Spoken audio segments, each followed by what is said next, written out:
За бид хоёр өнөөдөр Хуашаан гэдэг тэр уулнаасаа гараад ерөнхийдөө 4-5 цаг тэр уулаар нь яваад сонирхолтой юм байна. Байгальд яваад дан машин дотор яваад ахгүй. Тэгээд тэргүүр хагас өдөр тэргүүр яваад хоолунд идээд одоо за нэг 2 цаг орчим яваад Шиан гэж хотод ирчлээ. Шиан хот нь бол одоо Хятадын хамгийн төв хэсэгт байрладаг хот юм байна. Одоо торгоны замын эхлэл хот хэдэн 100 жилээр одоо ингээд 8-ч тэндээс баруун зүг рүү одоо Тимэнжингээр одоо явдаг байсан хот гэж байна. Ер нь төвжрээтэй юм том хот хүн ам нь 10 саяас дээш анх удаа юм Хятадын том хот руу жолоо бариад орлоо. Яг манайх нэг Улаанбаатар чинь ингээд шахацлцаар байгаад ерөнхийдөө бол нэг тийм цочирдоод авах юм байхгүй байна. Яг арай ондоо орчин байгаа болохоор л тэр гэхээс бол нэг тийм хэцүү юм бол харагдахгүй байна.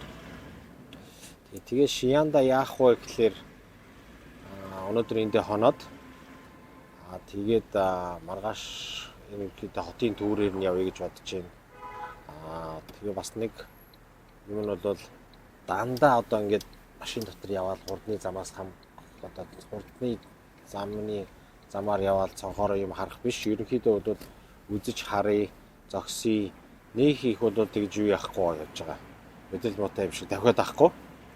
Өдөртөө нэг 300 км орчим яваад л хурдны замаар явчих 120 км/цагийн урттай. Тэгээд ерөнхийдөө амраал юм уухнаар үзэл хоол ундаа идэл ерөнхийдөө нэгэнт л Хятадыг ингээд үзье гэж зөрөөд өөрийн машинтайгаа явж байгаа юм чи бас сайхан чөлөөтэй яаралгүй явж үзье гэж ерөнхийдөө бодож байгаа.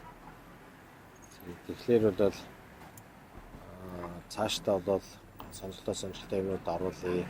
Дээрээс нь яг өөрсдийн машинтай явж байгаа болохоор одоо нэг сэтгэл амар тайван явж байгаа юм юу гэхээр хоол машин дотор байж гин юу байж хоол унд байна, орд ир байна, унти их юм бол тийм болохоор бол нэг юу яахгүй, яаж сандрахгүй явж байгаа.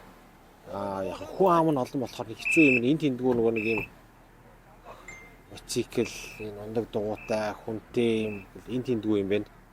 Яг жоох анхааралтай явж явахгүй бол одоо нөгөө нэг бид нар ч болохоор талинд машин л хардаг. Эдгээр ч болохоор юм жижигэн цахилгаан дугуйтай юмнууд зөв энд тэндгүү давхилдаад ороод ирж байгаа. За одоо бид хоёр яаж ийн бол одоо энэ буудлын руугаа ерөнхийдөө буудлаа олоод ирэх гээд байгаа гэсэн үг.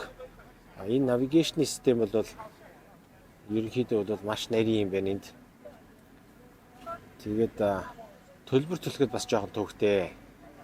Юу гэхээр нөгөө нэг WeChat, Alipay бид нар гэл юм болно одоо.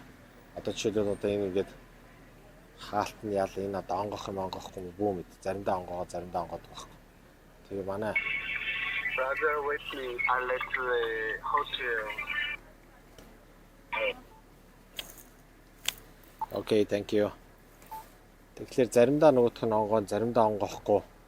Тэгэл нөгөө WeChat юу яан хойно ус машин шин бөөгнөрчгөл ерөнхийдөө бол ялангуяа хурдны зам дээр бол зарим нөгөө нэг юм мөнгө хураадаг юмнууд цэгүүд нь болохоор юу юм бэ?